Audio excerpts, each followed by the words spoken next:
It's hard to believe that 1 year has passed. I will say first to the families of Dr. Stephanie Hewson, Miss Amanda Glenn, Mr. William Love, and Dr. Preston Phillips, our hearts still break for you.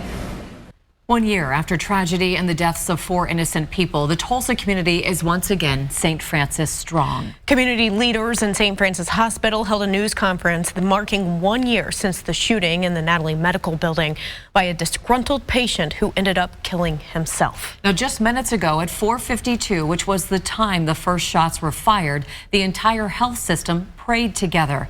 Fox 23's Rick Marinon is live at the St. Francis main campus outside the Natalie Building with the messages of hope and thanks given out today. Rick.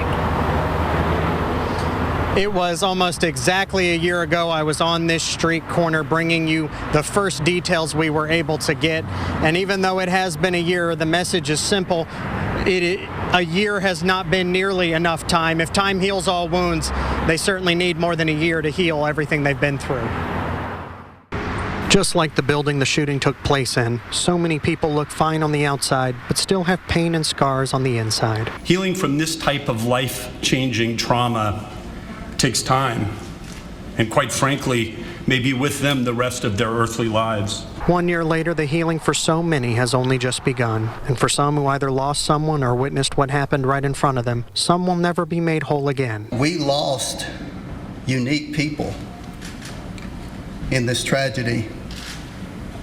But I want the families to reflect upon the memories, those good moments, those good times that makes you smile, that makes your heart feel warm, because we still have those memories. After COVID and then this, the fear that people would just give up working here and leave hasn't happened. One of the faces from the tragedy, Dr. Ryan Parker, says the people who continue to work here have instead continued to make it their mission to serve as a way of not letting evil win. In those first few hours and days, the adrenaline of the moment somewhat numbs the pain initially.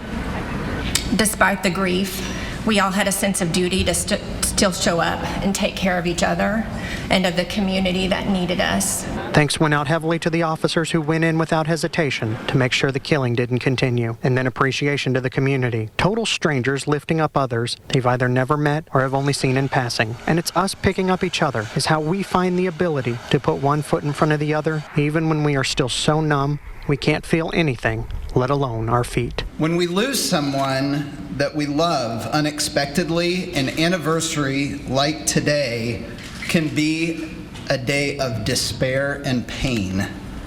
And I hope you know that you're not alone in those feelings.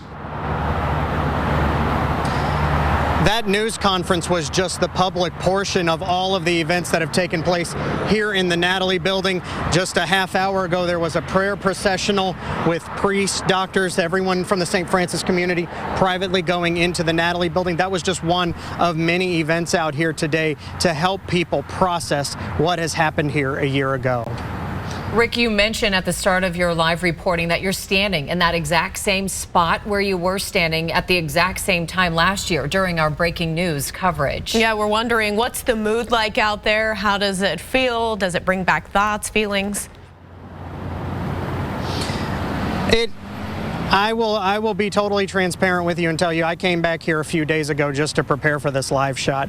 There are things that I'm still processing from that day that I will take with me probably for the rest of my life. There are things that this team bringing this story is still dealing with, and you'll as we were dealing with this 6:30 special that's coming up, it was very hard to just go back to that day. I think something that will stick with me forever is just how many people were watching that day. I'll never forget messages coming from this building and this building and this building. There were people sending me text messages going, "Rick, what do we do?" And just realizing that there were people who were hanging on every word trying to find answers, and you're trying to struggle. And there are lots of things that day that I'm still processing, that a lot of this team is still processing, and I think we thank people for their trust on that day most of all. Live in South Tulsa, covering news that matters, I'm Rick Marinon, Fox 23 News.